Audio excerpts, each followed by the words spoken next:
hantu penanggal di sebuah kampung yang jauh terpencil di ujung negeri.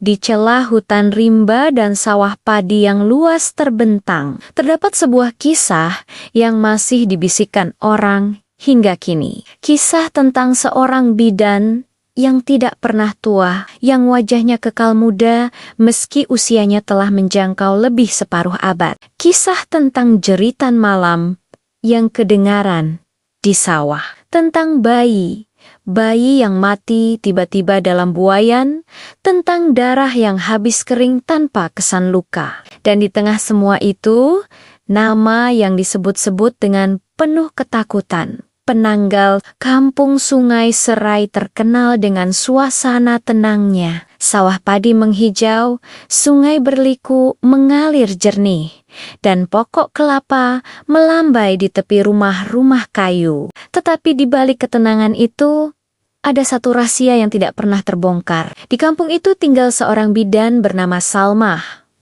Orang kampung memanggilnya Mak Salmah. Dialah yang paling dipercayai bila ada ibu hendak bersalin. Tangannya cekap, mulutnya penuh doa, dan petua-petuanya tidak pernah gagal. Ramai yang berterima kasih padanya karena berkat bantuannya ramai bayi lahir dengan selamat. Namun, ada satu perkara yang pelik. Walaupun Mak Salma sudah berusia lebih 60 tahun, wajahnya masih kelihatan muda. Kulitnya halus, tiada kedut, giginya masih tersusun elok. Orang kampung hanya menganggap itu rezekinya, mungkin karena dia rajin, berpantang, mungkin karena dia makan ulam. Tiada siapa yang berani bertanya lebih lanjut. Tetapi ada juga yang berbisik di tepi surau selepas Isya. Ada yang berkata, Mak Salmah menyimpan rahasia hitam. Ada yang mendakwa, pada malam-malam tertentu, kelihatan cahaya merah terbang dari rumahnya. Namun semua itu tinggal bisikan. Tiada bukti, tiada siapa berani menuduh. Pada suatu malam, seorang gadis bernama Aisyah jatuh sakit. Aisyah baru berusia 17 tahun. Cantik orangnya, pipinya kemerah-merahan.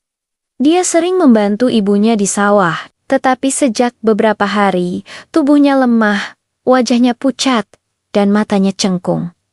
Maknya memanggil Mak Salmah untuk berobat. Boleh Mak Salmah tengok anak saya nih? Dah 3 hari tak lalu makan, kata ibunya sambil menangis. Mak Salmah duduk di tepi katil, memegang tangan Aisyah. Tangannya terasa dingin. Bibir Mak Salmah mengukir senyum kecil, namun matanya bersinar aneh. Tak apa, ini biasa saja. Budak daranak naik darah, katanya. Nanti saya bagi obat, jangan risau. Dia pun mengeluarkan uncang kecil berisi herba. Dicampurnya dalam segelas air dan diberi minum pada Aisyah. Aisyah meneguk perlahan. Wajahnya sedikit lega. Namun malam itu, ketika semua orang tidur, terdengar suara tangisan kecil dari arah rumah Aisyah. Seekor anjing kampung menyalak panjang, dan di jendela rumah terlihat sekelip cahaya merah terbang perlahan ke arah sawah. Pak Dolah, seorang petani tua, pulang dari Bendang malam itu. Dia biasa pulang lewat kerana menunggu air masuk ke sawah. Dalam perjalanan, dia ternampak sesuatu di langit. Cahaya merah itu melayang rendah, seakan-akan obor menyala. Dia coba menajamkan mata. Jantungnya hampir terhenti. Dia nampak jelas seorang perempuan. Kepalanya terpisah dari badan, terbang dengan usus dan perut bergantungan, berkilauan basah di bawah sinar bulan. Rambutnya mengurai panjang, matanya merah menyala. Pak Dolah segera menyembunyikan diri di balik pokok pisang. Dia menggigil, hampir-hampir terkencing. Penanggal itu hinggap di bumbung rumah Aisyah. Bunyi slurp kedengaran, seperti seseorang menghisap cairan. Pak Dolah memejam mata, mulutnya terkumat kamit membaca ayat suci. Bila dia buka mata semula, penanggal itu sudah terbang pergi. Esoknya, Pak Dolah Cube menceritakan apa yang dia nampak pada orang kampung. Tetapi orang hanya ketawa. "Ah, kau nih Dolah, dah tua." Pandangan pun kabur. "Itu mungkin kelip-kelip besar atau unggun api," kata seorang jiran. Pak Dolah diam, tapi hatinya yakin itu bukan kelip-kelip. Itu penanggal. Seminggu kemudian, kampung digemparkan dengan berita tragis. Bayi yang baru lahir 2 hari di rumah Puan Zaharah ditemui mati dalam buayan. Yang peliknya, tubuh bayi itu kering seperti hilang darah. Tiada luka, tiada gigitan, cuma wajahnya pucat, kebiru-biruan. Orang kampung mula berbisik. Ada yang kata hantu raya, ada yang kata saka. Tetapi Pak Dolah tahu, ini kerja penanggal. Dia coba meyakinkan, Tok Imam Hamid, Imam. Saya nampak sendiri malam tuh, kepala perempuan, usus bergantungan, terbang ke rumah budak darat tuh. Saya rasa, nih semua angkara. Maksa. Tok Imam terdiam. Dolah, jangan fitnah. Mak Salmah tuh banyak jasanya. Dia tolong ramai orang kampung. Kalau kau salah, kau tanggung dosa besar. Pak Dolah menghela napas. Kalau aku salah, biarlah. Tapi aku rasa kita semua dalam bahaya. Sementara itu, Aisyah semakin pulih, tetapi dia sering bermimpi aneh. Dalam mimpinya, dia melihat seorang wanita berambut panjang mendekatinya. Lidahnya menjilat bibir, seakan mahu menghisap darah.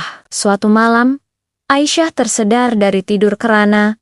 Terdengar bunyi degup-degup di tingkap. Dia bangun perlahan, dan ketika langsir terselak, hampir-hampir dia menjerit. Di luar, tergantung kepala seorang perempuan dengan usus bergantungan. Mata merahnya menikam tajam.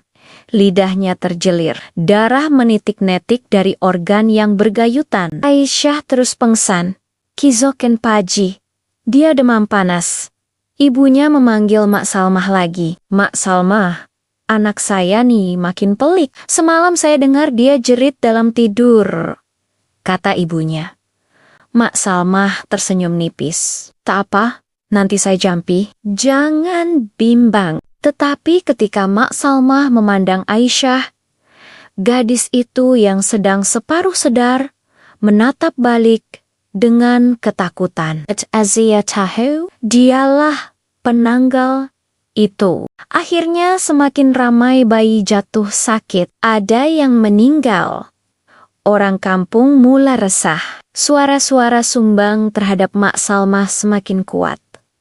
Tok Imam Hamid memanggil mesuarat di surau. Kita tak boleh biarkan perkara ini berlarutan. Kalau benar ada hantu penanggal mengganggu kampung kita, kita mesti lawan. Kita mesti lindungi anak-anak kita, kata Tok Imam. Pak Dolah mengangkat tangan. Imam, saya dah kata dari awal. Saya nampak sendiri, itu penanggal. Dan saya yakin Mak Salmah tahu sesuatu. Orang kampung riuh rendah. Ada yang setuju, ada yang membantah. Jangan suka menuduh, jerit seorang lelaki. Kalau tak ada bukti, jangan main sebut nama orang. Tok Imam menenangkan keadaan. Kita buat cara baik dulu. Malam Jumat nih, kita adakan bacaan Yasin di setiap rumah. Kita pagar kampung dengan doa. Kalau benar ada makhluk itu, ia takkan mampu masuk. Malam Jumat itu, surau dipenuhi orang. Bacaan Yasin bergema, doa dipanjatkan. Rumah-rumah dipagar dengan air Yasin dan garam kasar. Tetapi di tengah malam, angin bertiup kencang. Anjing menyalak serentak. Di langit, kelihatan cahaya merah menyambar. Kepala terbang itu melayang dari satu rumah ke satu rumah, coba mencari mangsa, tetapi setiap kali ia menghampiri, tubuhnya seakan terbakar oleh pagar doa. Ceritanya mengilai nyaring, membuatkan bayi menangis serentak. Orang kampung yang berjaga melihat sendiri bayangan ngeri itu. Tiada lagi yang berani menyangkal. Memang benar, penanggal wujud, Tok Imam, Pak Dolah, dan beberapa lelaki kampung bersiap dengan senjata kampung buluh runcing, parang, dan garam kasar yang sudah dijampi. Mereka menunggu di sawah, kerana disitulah penanggal selalu hinggap. Tidak lama kemudian, penanggal itu muncul, melayang dengan usus bergantungan. Jeritannya bergema, membuatkan bulu roma berdiri. Jerit Tok Imam. Lalu dia melemparkan segenggam garam ke arah penanggal. Makhluk itu menjerit kesakitan, tubuhnya berasap. Tetapi ia masih melawan, menerkam ke arah mereka. Pak Dolah menikam dengan bulu, namun hanya mengenai rambutnya. Dalam kekalutan itu, seseorang menjerit, "Itu Mak Salmah, aku nampak wajah dia." Semua terdiam. Dan benar, wajah penanggal itu jelas kelihatan wajah Mak Salmah, bidan yang selama ini mereka percayai. Mak Salmah meraung. Suaranya bercampur antara manusia dan makhluk. "Aku perlu darah, aku perlu hidup kekal muda. Jangan ganggu aku." Tok Imam membaca ayat kursi sekuat hati, diikuti orang kampung. Suasana menjadi gamat dengan doa. Penanggal itu semakin lemah, jeritannya semakin serak. Akhirnya, dengan satu hentakan buluh runcing yang dilumuri garam dan limau purut, Pak Dolah menikam tepat ke dada penanggal. Makhluk itu menjerit, lalu terbakar menjadi asap hitam pekat. Ususnya terburai dan jatuh ke tanah. Bau hanyir darah memenuhi udara. Di kejauhan, rumah Mak Salmah tiba-tiba terbakar tanpa sebab. Api marak memakan dinding kayu, dan dalam sekelip mata, rumah itu jadi abu.